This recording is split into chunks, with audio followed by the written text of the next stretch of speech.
ദേവാലയത്തിൻ്റെ കതകുകൾ അടച്ചിട്ടാണോ വിശുദ്ധ ബലി അർപ്പിക്കുന്നത്? ഈ വിഷയമാണ് നിങ്ങളുടെ ശ്രദ്ധയിലേക്ക് കൊണ്ടുവരുന്നത്. അപ്പോൾ ഞാൻ റിഞ്ചു അച്ഛൻ, ക്രിസ്ത്യൻ വിസ്ഡം എന്ന യൂട്യൂബ് ചാനലിലേക്ക് എല്ലാ പ്രിയപ്പെട്ടവർക്കും സ്വാഗതം.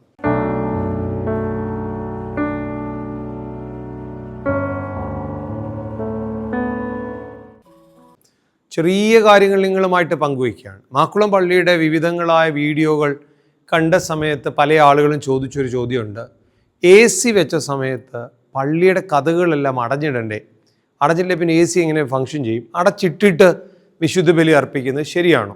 2 ഉത്തരങ്ങൾ നിങ്ങളുടെ ശ്രദ്ധയിലേക്ക് കൊണ്ടുവരികയാണ്. ഉത്തരം 1, നമുക്കറിയാം നമ്മുടെ നാട്ടിൽ എക്സ്ട്രീം ക്ലൈമറ്റ്സ് അല്ല. എന്നാൽ എക്സ്ട്രീം ഹോട്ടുള്ള ഗൾഫ് രാജ്യങ്ങളും എക്സ്ട്രീം കോൾഡുള്ള വെസ്റ്റേൺ കൺട്രീസിലൊക്കെ നമ്മുടെ പള്ളികളെല്ലാം അടച്ചിട്ട് തന്നെയാണ് വിശുദ്ധ കുർബാന അർപ്പിക്കുന്നത്. അത് കണ്ടിട്ടില്ലാത്തവർക്കാണ് ഈ കൺഫ്യൂഷൻ വരുന്നത്. മറ്റ് രാജ്യങ്ങളെല്ലാം പള്ളികൾ അടച്ചിട്ട് തന്നെയാണ്.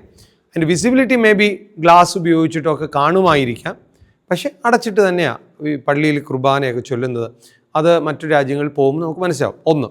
രണ്ടാമത്തെയാണ് പ്രധാനമായിട്ടുള്ളത്. പ്രധാനം വേറൊന്നുമല്ല, നമ്മുടെ സഭയുടെ ഒരു പാരമ്പര്യമാണ്. യാചിക്കേണ്ടും സമയവിധ ചൊല്ലുന്ന സമയത്ത് ശുശ്രൂഷൻ ധൂപക്കുറ്റിയായി പടിഞ്ഞാറേക്ക് പോകും. എന്തിനാണെന്നറിയാമോ? യാചിക്കേണ്ട സമയത്ത് കഴിഞ്ഞാൽ കുർബാനയുടെ പ്രധാന ഭാഗത്തേക്ക് കയറുക. അവിടെ എല്ലാവർക്കും കുർബാന സംബന്ധിക്കാൻ അനുവാദമില്ല, വിശ്വാസികൾക്ക് മാത്രമേ ഉള്ളൂ. യാചിക്കേണ്ട സമയത്ത് ചൊല്ലുന്ന സമയം വരെ വിശ്വാസ പഠിതാക്കൾക്ക് കൂടി, അതായത് വിശ്വാസം പഠിക്കാൻ വരുന്നവർ കൂടി കുർബാനയിൽ പങ്കെടുക്കാം.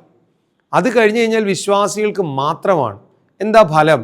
ആ സമയമാകുമ്പം ഇവർ വിശ്വാസപ്രമാണം ചൊല്ലി ധൂപക്കുറ്റി വരുമ്പോൾ കുരിശ് വരയ്ക്കുന്നില്ല എങ്കിൽ അവരെ ദേവാലയത്തിൽ നിന്ന് പുറത്തിറക്കി കതകടച്ചിട്ട് വിശുദ്ധ കുർബാന അർപ്പിക്കുന്ന ഒരു പാരമ്പര്യം ഉണ്ടായിരുന്നു.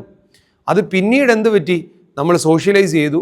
നമ്മുടെ കല്യാണത്തിന്, നമ്മുടെ മാമോദിസയ്ക്കും ഒക്കെ എല്ലാവരെയും നാട്ടുകാരെ വിളിച്ചു വരുത്തി കുർബാന എന്തുവാന്ന് പോലും അറിയാത്തവൻ, കുർബാനയെ തുച്ഛീകരിക്കുന്നവൻ ഒക്കെ വിശുദ്ധ കുർബാനയിൽ സംബന്ധിച്ച് തുടങ്ങിയപ്പോഴേ കഥകൾ തുറന്നിട്ട് തുടങ്ങി. ഇതെല്ലാ പള്ളിയിലും ഒന്നും സാധ്യമല്ല. വലിയ പള്ളികളിലൊക്കെ കഥ തുറന്നിട്ടേ പറ്റുള്ളൂ. എന്താ കാര്യം? പള്ളിക്ക് പുറത്തും നിരവധി ആളുകളുണ്ട്. ഇതിൻ്റെ കൊച്ചൊരു പള്ളിയിലാകുമ്പോൾ അതൊക്കെ പോസിബിളാണ്. അല്ലെങ്കിൽ പള്ളിക്കകത്ത് നിൽക്കാവുന്ന ആളുകൾ മാത്രമുള്ള വലിപ്പത്തിലുള്ള പള്ളികളുണ്ടായെങ്കിൽ അവിടെ പോസിബിളാണ്. പറഞ്ഞു വന്നതിലേക്ക് കൺക്ലൂഡ് ചെയ്യട്ടെ, ഒരിക്കലും കതക് തുറന്നിട്ട് വിശുദ്ധ ബലി അർപ്പിക്കണമെന്ന് യാതൊരു നിർബന്ധവും ഇല്ല. കതക് അടച്ചിട്ടായിരുന്നാൽ കതക് ഒരു വലിയ വിഷയമല്ല. നമ്മൾ പള്ളിയിൽ നിന്ന് ആരാധിക്കൽ മാത്രമാണ് വിഷയം. നിങ്ങൾക്ക് മനസ്സിലായി ഞാൻ വിശ്വസിക്കുന്നു. മറ്റൊരു വിഷയമായിട്ട് വീണ്ടും കാണാം. ദൈവം അനുഗ്രഹിക്കട്ടെ.